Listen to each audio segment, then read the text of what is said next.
Ave María Purísima, sin pecado original concebida. Jesús, a todos aquellos que proclamen esta gran misericordia mía, yo mismo los protegeré en la hora de la muerte. Como mi propia gloria, aunque los pecados de las almas sean negros como la noche, cuando un pecador se dirige a mi misericordia, me rinde la mayor gloria y es un honor para mi pasión. Cuando un alma exalta mi bondad, entonces Satanás tiembla y huye al fondo mismo del infierno. Diario de Santa Faustina Kowalska, numeral 378. Ronda Leurex. Nunca la misma. Una noche, alrededor de las 3 de la madrugada, papá despertó a mi hermano de 12 años, a mi hermana de 11, a mí de 9, y nos llevó a la mesa de la cocina. ¿Qué queréis hacer con vuestra vida?, preguntó. Me di cuenta inmediatamente de que estaba borracho. Cuando nerviosamente una respuesta recordé cuánto quería a mis maestros y a los animales. Así que dije, quiero ser veterinaria o maestra. Con una mirada furiosa, dio un puñetazo en la mesa. Eso no es suficiente. Tienes que hacer algo mejor con tu vida. Me quedé congelada, aterrorizada. Quería escapar, pero nadie se atrevía a huir de mi padre. Solo unos años antes, yo era la niña de papá. Él era tranquilo y divertido. Yo disfrutaba tanto de su compañía que le acompañaba a pescar en hielo y me congelaba. No importaba. Estaba con mi papá. Me gustaba orar especialmente en la iglesia los domingos con mis zapatos lustrados, junto a mi padre, quien inclinaba su cabeza y cerraba los ojos en sincera comunión con Dios. Mis padres nos enseñaron a dar siempre gracias al Señor, porque en aquella época no teníamos mucho en nuestra modesta casa en el pequeño pueblo canadiense donde vivíamos, pero éramos felices. Mi mamá era católica porque cuando su mamá, mi abuela Nan, se casó con mi abuelo Pa, la mamá de Nan, mi bisabuela, dijo que Nan solo podía casarse con Pa si ella prometía que sus hijos serían bautizados e irían a la escuela católica. Así que Nan iba con Pa todos los domingos a misa para estar con su esposo e hijos. Y así es como mi mamá creció en la iglesia. Pero Nan nunca se convirtió en católica. Soy de la Iglesia Unida de Cristo y voy a seguir siéndolo, decía. Curiosamente, ella nunca puso un pie en su propia iglesia y la única religión que practicó fue el catolicismo, pero se mantuvo tosudamente firme. Por otro lado, la madre de papá era católica, muy devota, que quería que su hijo fuera igual. Pero cuando yo tenía 5 años, dejamos de ir a la iglesia. Cada semana mis hermanos y yo le preguntábamos a mis padres si íbamos a misa. La respuesta era siempre no. Al final dejamos de preguntar. Mi deseo sincero de hacer mi primera comunión cayó en el olvido. La iglesia fue reemplazada por fiestas que implicaban beber y beber. No sabíamos por qué papá empezó a enfadarse tanto. Un día corrió al sótano y pateó hasta destrozar la casa de madera de Barbie que Pa había hecho con amor para mi hermana y para mí. Un sábado por la mañana, papá azotó a mi hermano de 13 años con un cinturón por decir que una estatua se había roto. Aunque mi hermano no lo rompió y luego golpeó a mi madre cuando intentó intervenir, mi hermano corrió por la calle en calzoncillos y escapó, mientras que mi hermana y yo nos escondimos con miedo detrás de la puerta del baño. Mi papá trabajaba como paramédico y mi mamá como enfermera, y cuando yo tenía 11 años, todos los días, durante un par de meses, Me hice cortes en la mano y en los antebrazos con unas tijeras de hospital que encontré en sus bolsillos. Ver mi piel sangrar me daba una extraña sensación de alivio en mi angustia. Si mi hermana me hubiera descubierto en el acto, me hubiera amenazado con contárselo a mi madre, yo no sé si habría parado. En ese momento me dirigí a Dios con la primera oración profunda, personal, que le había dicho. Haz que papá se vaya. Haz que se vaya para que todos estemos a salvo. A los 11 años aprendí en el viñedo de mi padre, nunca habría sido fiel a mi madre, que era una mujer amorosa con un corazón de oro y una mentalidad negativa. Ella no daba crédito a los que le hablaban de sus amoríos. No nos permitía hablar de los arrebatos de papá con el resto de la familia, especialmente con Nan y Pa, los amorosos cimientos de nuestra familia. Incluso, cuando mamá tenía un ojo morado, nos decía que les dijéramos a sus padres que había tenido un altercado con la puerta de un armario. A mis 12 años, papá tuvo una aventura con Wendy, la mejor amiga de mi madre, cuya hija era mi mejor amiga. Peor aún, ellas vivían justo detrás de nuestra casa, de nuestra nueva casa de 4 pisos en Medicina Hat, Alberta. Mi oración pronto sería contestada. Una tarde, cuando volví de la escuela, vi que mis hermanos aún no habían llegado a casa y entré en el patio trasero. Mi padre estaba sentado en una silla de jardín.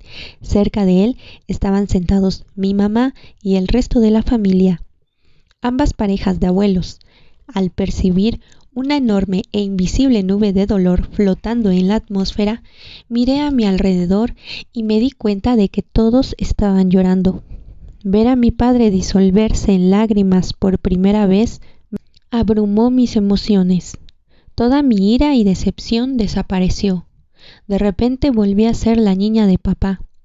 Me acerqué a él, me senté en su regazo y empecé a llorar, preguntándome qué estaba pasando. Yo sabía que no podía preguntar. La madre de mi padre se arrodilló delante de él, de nosotros, con una amarga mirada de angustia, secando las lágrimas que caían por sus mejillas, y dijo: No eres mi hijo. No sé en qué me equivoqué contigo. Desearía que hubieras muerto al nacer. Que su hijo primogénito hubiera cometido adulterio era más de lo que ella podía soportar. Mi padre no dijo nada, solo lloró. Ese fue el final de su relación. En ese momento, Wendy se inclinó sobre la valla y me llamó. Ch, ch, oye, Rhonda, no necesitas oír todo esto. Ven aquí para estar conmigo y con mi hija. Papá se acercó a Wendy, le quitó los brazos de la valla y la empujó con rabia. ¡Fuera de aquí!, ladró. Por tu culpa está pasando todo esto. No, deja ir a Rhonda, dijo mi madre entre sollozos. Ella no necesita escuchar esto. Fui a la puerta de al lado, solo quería que todo se detuviera. Ya había oído bastante. Se avecinaba una separación. Mi padre se iba. Después de eso, mi tristeza se convirtió en ira, que se volvió en pecado. No es que fuera por ahí buscando pelea, pero si alguien se sentía intimidado, intervenía para ayudar al desvalido. Una vez, cuando vi que una chica empezaba a molestar a una amiga, la agarré, la empujé boca abajo en un charco de barro en el patio de la escuela y le dije que tenía que beber de él. Cuando tenía 13 años, a una chica de un grado inferior al mío no le gustaba una de nuestras profesoras de gimnasia que estaba embarazada y se enfadó con ella. Alguien me dijo que esta chica amenazaba con golpear a la profesora en el estómago para matar a su bebé. Así que me acerqué a la chica, la tiré contra la pared y le dije que no pusiera un dedo sobre la profesora o viviría un infierno. Cuando los profesores descubrieron por qué había ocurrido el enfrentamiento, yo no tuve ninguna repercusión. La profesora de educación física vino a mí con los ojos llorosos y me dio las gracias. Pero el hecho de haberla defendido me pareció normal, cualquiera lo habría hecho. Por lo general, me juntaba con los chicos y si alguno de ellos mostraba interés por mí, más allá de la amistad, le daba un puñetazo. Me inclinaba hacia las personas con pasados difíciles y juntos formábamos un grupo de amigos muy unidos. Una de las actividades de nuestro grupo era hacer nuestros propios tatuajes, usando un pin de seguridad que pegábamos en el extremo de un bolígrafo de tinta. Lo calentábamos y luego quemábamos nuestra piel. Todavía tengo una L y una F en el dorso de la mano, cicatrices que alguna vez dijeron «la vida apesta». A los 13 años ya había empezado a fumar, a beber, a faltar a la escuela y no hacía tareas. Iba a fiestas con mi hermana y sus amigos y probaba hongos mágicos y mintiendo a mi madre todo el tiempo. El punto decisivo más oscuro de mi vida ocurrió ese año cuando mi hermana de 15 años me invitó a una fiesta improvisada en un sótano. Rodeada por el humo y el olor al alcohol, me senté en un sofá, sintiéndome tímida y callada, en aquella habitación pequeña.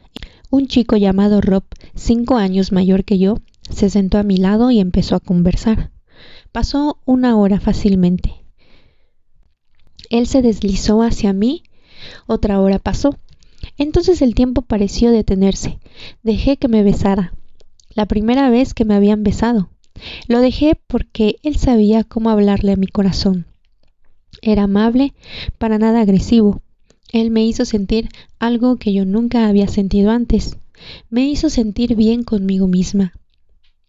Eran las 10 de la noche cuando de repente me di cuenta de dónde estaba. Tenía que volver a casa. Rob se autoinvitó para acompañarnos, saltando en el asiento trasero junto a mí. No me importaba. Mientras la banda de Boston sonaba fuerte en el cassette estéreo, estuvimos besándonos durante todo el viaje a casa. Esto inició una relación sexual continua durante 6 años. Yo tomaba píldoras anticonceptivas y nunca obtuve ninguna satisfacción física de nuestras escapadas, que se hicieron más frecuentes cuando él consiguió su propia casa.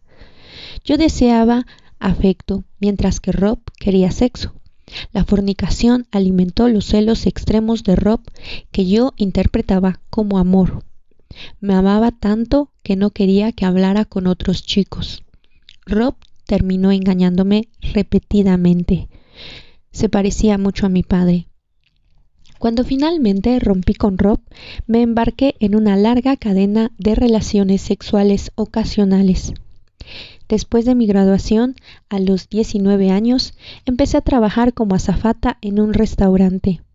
Luego, a los 21 años, como camarera en un club nocturno popular, donde me quedaba mucho más allá a la hora del cierre, para tomar un par de copas.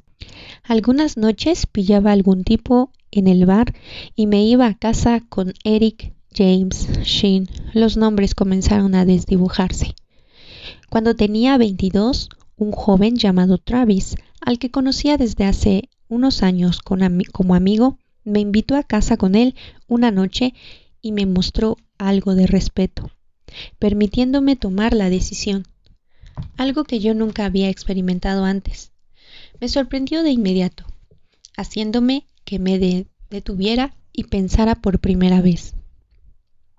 El sexo siempre había sido un hecho, pero luego me encogí de hombros ante mi duda y dije, sí, claro. Esa noche, aún tomando la píldora, quedé embarazada.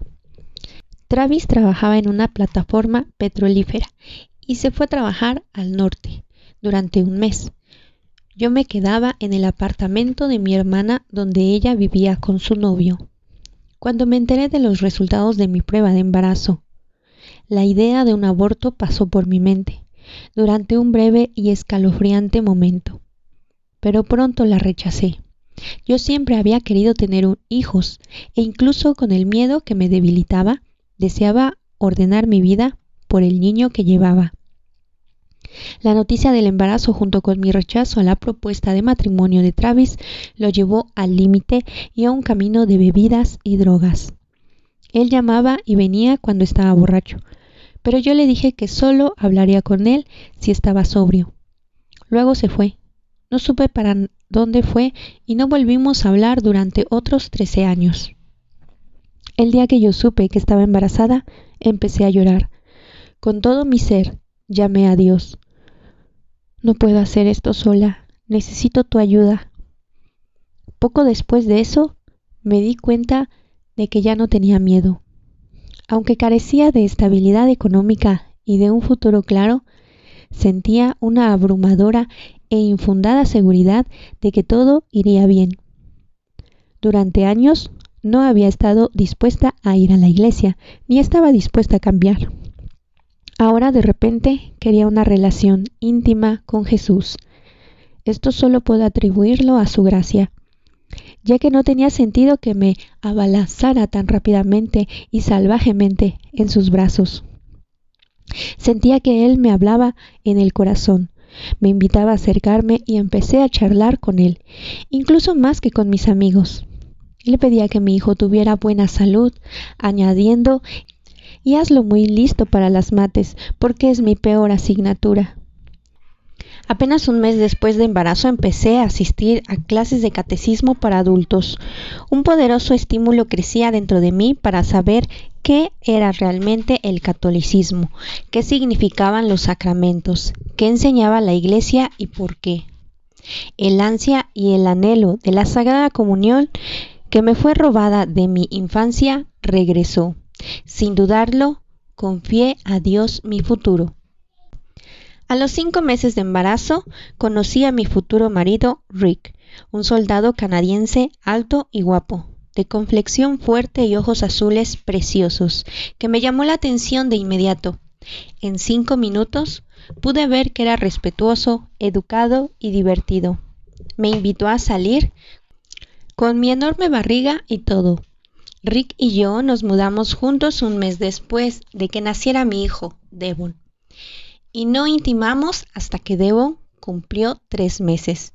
Mientras yo aún estaba con Jesús, silencié mis inclinaciones católicas por miedo a perder a Rick.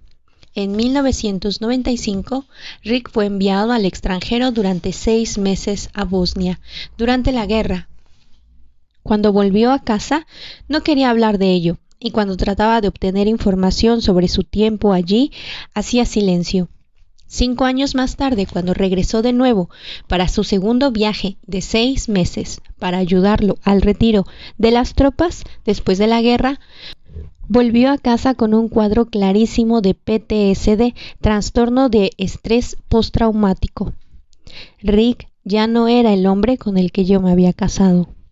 Finalmente, supe que en su primer viaje a Bosnia, él había pasado momentos terribles, viendo los horrores de la guerra, especialmente fosas comunes con niños huérfanos, demacrados, deambulando entre ellas, niños sin hogar y sin nadie que los cuidara.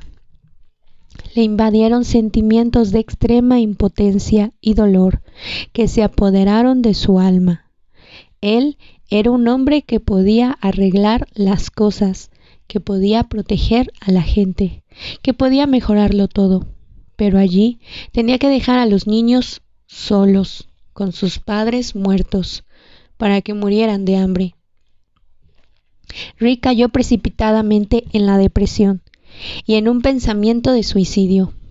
Tomaba antidepresivos que algo le ayudaban y yo me preocupaba mucho por él. Su hermano y su madre biológica se habían suicidado. La primera esposa de su padre había disparado y matado a su bebé, luego a ella misma, y su padre fue un alcohólico hasta que Rick entró en la adolescencia. Yo temía saber qué fantasmas lo perseguían. Uno de los pocos consuelos que ofrecía a Rick, breves momentos de paz, venían de nuestras conversiones de vuelta a la iglesia. Cuando llegó el momento de ayudar a Devon a prepararse para su primera comunión, Rick y yo, junto con Devon, recibimos nuestra primera comunión y el sacramento de la confirmación en el 2001. 6 años después de nuestra relación, nos casamos en el patio de papá y mamá. Luego, 2 años después de nuestra boda en el patio trasero, nuestra unión fue bendecida en la iglesia. Rick encontró consuelo en la Santa Misa de los domingos, pero durante la semana la vida le resultaba una amarga lucha. Mientras tanto, ya empecé a asistir a las clases de catecismo para adultos y me sentía atraída por una vida de penitencia, obediencia y servicio. Cada homilía predicada por nuestro párroco, el Padre Ray, parecía hecha a mi medida. Ya que el Señor me tocaba a través de sus palabras, me sentía como la única persona en la iglesia. Una vez más abrí mi corazón a Jesús y Él me llenó con su amor. Lo necesitaba para lo que iba a venir. Una noche en el 2008 estaba arrodillada rezando el Santo Rosario al lado de mi cama, como lo hacía todas las noches. Devon estaba dormido y Rick seguía trabajando. Empecé a sentirme un poco mareada y triste. Entonces, sin previo aviso, me vi repentinamente sumergida en la dura realidad de mi propia pecaminosidad. Abrumada por la desgarradora pena y la vergüenza, sentí que era la peor persona del mundo.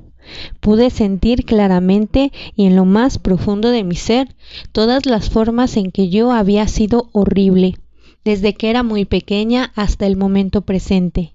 Mi indignidad y mi nada sin Dios, ya que no eran conceptos mentales, sino realidades intensas. Mi corazón y mi alma estaban siendo aplastados. Atada a una montaña rusa de dolor, experimenté todo el dolor y la decepción que había causado a nuestro Señor y a otros durante toda mi vida. Y supe que Jesús pagaba los platos rotos. Esta insoportable agonía duró 4 horas. Y todo lo que mis sentidos podían hacer para sobrellevarla era sollozar constantemente e incontrolablemente. Yo veía mis pecados, pero los sentía a través de una revisión interna de mi vida. Todo comenzó con la mentira a mis padres cuando tenía solo 3 años, y se hizo más intensa mientras me acercaba a los 11 años. Más egoísmo, más cosas que hice para mi propia satisfacción y placer, sin tener en cuenta las emociones o el bienestar de los demás. Yo infligí mucho daño en la vida de las personas a través de mi actitud, que giraba en torno a mí y lo que yo quería. Inflexible en mis opiniones, yo no cambiaba de opinión, y si la gente pensaba diferente, entonces estaban equivocados. Ahora estaba experimentando cómo se sentían ellos. Mientras pasaban los minutos, los pecados de mi vida se volvieron más intensos y serios.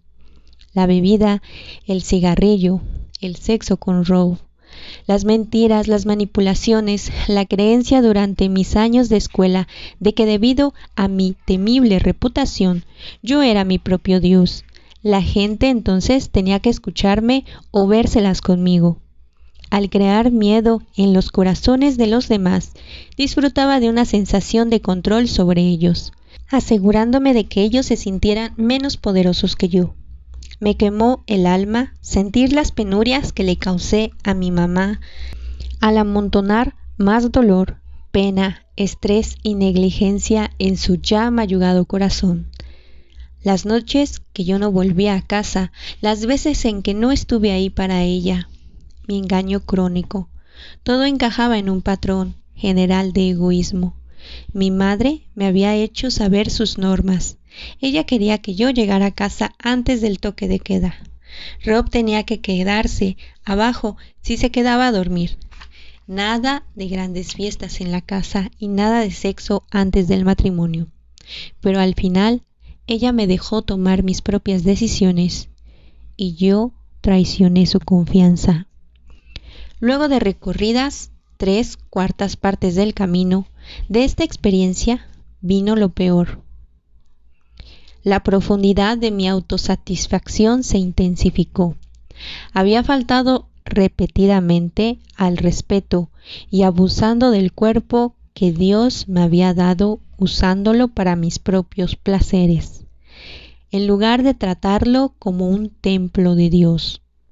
Los chicos y hombres con los que había tenido sexo me estaban usando tanto como yo a ellos. Pero yo sentí la agonía del Señor más intensamente, por la forma en que yo había dañado sus almas y las había hecho caer. No fueron ellos sino yo quien inició el pecado. Yo fui quien los persiguió durante la mayor parte de mi vida. Lo máximo que sentí de todo el daño atroz que había causado fue ver todas las formas en que podría haber ayudado a la gente y no lo hice. A veces incluso hice que la vida de la gente fuera más difícil, gente cuya situación Dios me llamaba a mejorar. Simplemente no fui lo suficiente amorosa, lo suficientemente indulgente, lo suficientemente desinteresada. Las almas habían caído en las garras de Satanás debido a mis acciones y mi negligencia. Me sentí casi paralizada.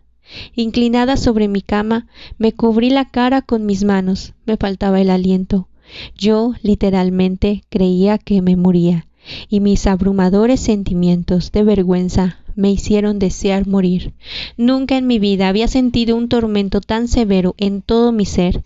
Era como ver tu peor pesadilla hecha realidad ante tus ojos, y no hay nada que puedas hacer para detenerla o cambiarla. Fue como ver el precioso niño de alguien ser arrancado de sus brazos, dejando devastación e impotencia a su alrededor, y sabes que es tu culpa. Aunque no hay nada que puedas hacer sino sentir la agonía de todos. Aparecía una desgarradora verdad tras otra, como en una película de terror, que no paraba, y yo era la villana. Durante una hora entera creí que estaba a las puertas del infierno. ¿Entraría? Mis manos y mis entrañas temblaban de miedo. Jesús me reveló que si yo hubiera permanecido en el mismo camino sin encontrarlo a Él, habría terminado en el fuego eterno. No había ni una gota de bondad en mí. Me sentí confundida. No entendía lo que estaba pasando ni por qué, pero sabía que el Señor quería que yo sintiera los efectos de mis ofensas contra su santa voluntad. Yo había acudido al sacramento de la reconciliación regularmente durante un año y conocía todos mis pecados, pero rápidamente entendí que una cosa es que nos confesemos y otra muy distinta es sentir el dolor del Señor por nuestros errores. Sumida en un profundo remordimiento, todo lo que quería decir era: lo siento mucho. No podía disculparme lo suficiente y rogaba al Señor una y otra vez su misericordia. A medida que la experiencia avanzaba hacia los últimos años, todavía me sentí destrozada y lloraba copiosamente, pero me abandonó el temor del infierno. Luego, al ser guiada hacia el presente, el dolor disminuyó y finalmente se fue. Cuando me di cuenta de que haber regresado a la normalidad, mi corazón se hinchó con una enorme sensación de alivio. Me sentía como Ebenezer Scrooge, después de haber sido llevado contra su voluntad en un viaje revelado por los fantasmas de las navidades pasadas, presentes y futuras. Cuando regresé, era una persona transformada exultamente por tener una segunda oportunidad en la vida. ¿Cuánto tiempo había pasado? ¿5 minutos? ¿10 horas? ¿Había dejado mi cuerpo o me había quedado? Solo cuando todo terminó, recuperé el concepto de tiempo y lugar.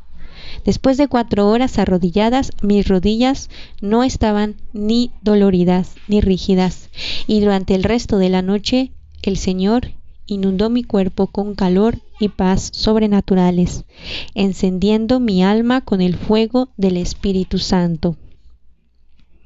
Antes de la iluminación, yo amaba a nuestro Señor y buscaba una relación cercana con Él.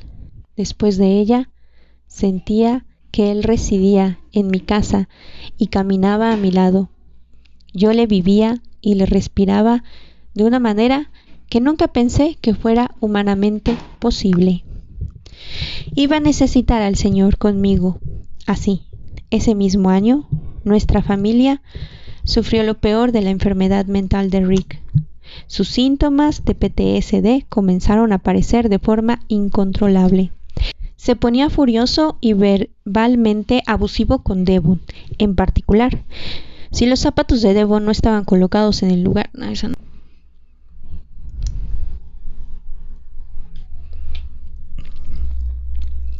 Se ponía furioso y verbalmente abusivo con Devon.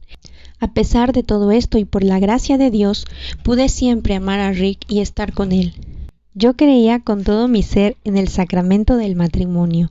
Oraba por Rick todos los días y puse nuestras vidas en las manos de Dios.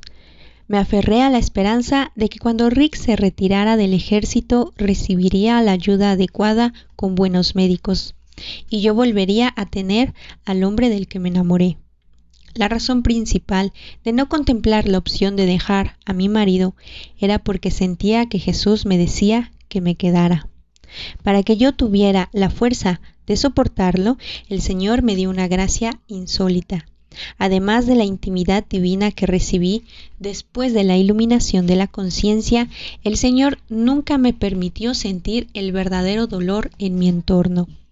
No sé si vino porque yo iba a misa a diario, a la adoración, rezaba el Santo Rosario y la coronilla de la Divina Misericordia, ayudaba con el RCIA y el consejo parroquial, limpiaba la iglesia gratis o simplemente porque lo necesitaba.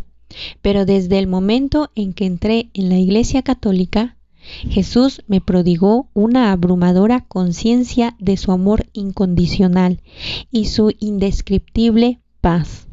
Tanta paz, ni una sola vez me dejó, ni una sola vez fui arrancada de la placidez de su pecho. Devon, sobre todo a medida que iba haciéndose mayor, mostraba con su comportamiento que hasta cierto punto él también estaba protegido. Descubrió su voz y comenzó a defenderse cuando Rick era injusto. Aunque a veces sufría de migrañas, tristeza e ira, nunca cayó en depresión. Disfrutaba de su tiempo con los amigos, se convirtió en capitán de su equipo de lacrosse y tenía notas altas en la escuela. Las matemáticas, como resultó ser, era su mejor asignatura. Cuando Devon tenía 13 años, Rick fue asignado a la ciudad de Sheffield, a media hora en coche de Medicina Hat. En julio del 2009, toda nuestra familia regresó a la zona donde yo había crecido. Nos mudamos por un tiempo con Nan y Pa, y la alegría y la emoción de estar con la familia atenuaron la depresión de Rick. Una mañana, en casa de Nan y Pa, mi madre, quien también se había quedado a dormir allí, se despertó a las 7 de la mañana y subió a ver a mi abuela, que estaba sentada a un lado de su cama con un aspecto desalineado y angustiado. «¿Qué pasa?», preguntó mi madre. «No lo sé», dijo Nan. «He estado despierta toda la noche, no he dormido. Todo lo que he hecho es llorar.